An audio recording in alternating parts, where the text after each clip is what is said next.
আজি এ শ্রাবণে জনজাগরণে শাসকের কাঁপে বুক, ষড়যন্ত্রী ও সুবিধাভোগীরা লুকিয়ে রাখছে মুখ।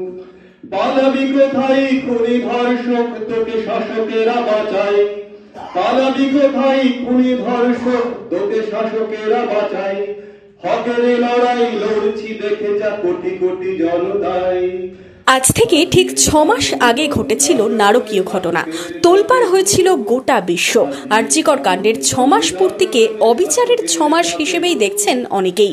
একদিকে অবিচারের 6 মাস, অন্যদিকে অভয়ার জন্মদিনে বিচারের দাবিতে আন্দোলন তীব্র করার ডাক আরজিকরের আন্দোলনের সহযাত্রীদের।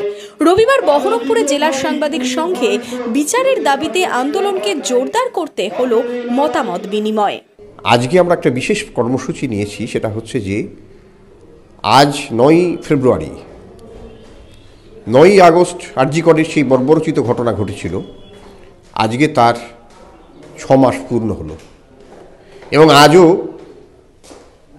আমরা বলছি শুধু বিচারহীনতার 6 মাস নয়, অবিচারের 6 মাস।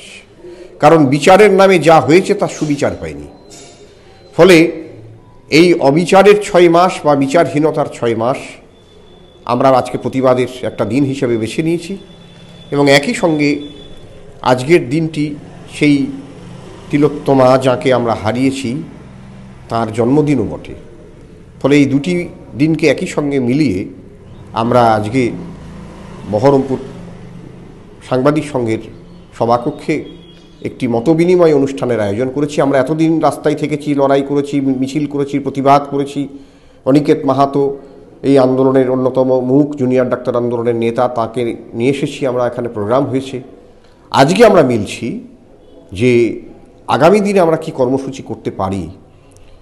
আবেগ থাকবে, তার সঙ্গে আরও সংগঠনকে দৃঢ় করে আগামী দিনে আন্দোলনের প্রস্তুতি নেওয়ার জন্য মতবিনিময়, এইটাই আমরা আজকে ঠিক করেছি এবং তার জন্যই আজকে আমাদের এই কর্মসূচি। অভয়া ফুল গাছ খুব ভালোবাসতেন, তাই এদিন অনুষ্ঠানে ফুলের গাছ বিতরণের মধ্যে দিয়ে বিচারের দাবিতে সোচ্চার হয়ে উঠলেন আরজিকর আন্দোলনের সহযাত্রীরা। এই দিনটা বিভিন্ন প্রতিবাদী সংগঠনগুলো সারা রাজ্য জুড়ে, দেশের বিভিন্ন প্রান্তে যে ব্যাপক আন্দোলন গড়ে উঠেছিল সুবিচারের দাবিতে, সেই দাবি এখনও পূরিত হয়নি। তাই আন্দোলনটাকে আরও এগিয়ে নিয়ে যেতে হবে, তারই পরিকল্পনা গ্রহণ করব আমরা। সেই হিসেবে আজকে আরও ওই অভয়া নিজে খুব ফুল ভালোবাসতেন, ফুলের গাছের যত্ন করতেন। তার মা বাবা তারা এই কথা জানিয়েছেন। আমরা এই দিনটা অবজার্ভ করতে গিয়ে কিছু চারা গাছ, ফুলের গাছ, এগুলো আমরা বিতরণ করব এবং এখানে আগামী আন্দোলনের পরিকল্পনা মত বিনিময়ের মধ্য দিয়ে গ্রহণ করব। এদিন সমাজের বিভিন্ন স্তরের মানুষরাই অনুষ্ঠানে সামিল হয়েছিলেন।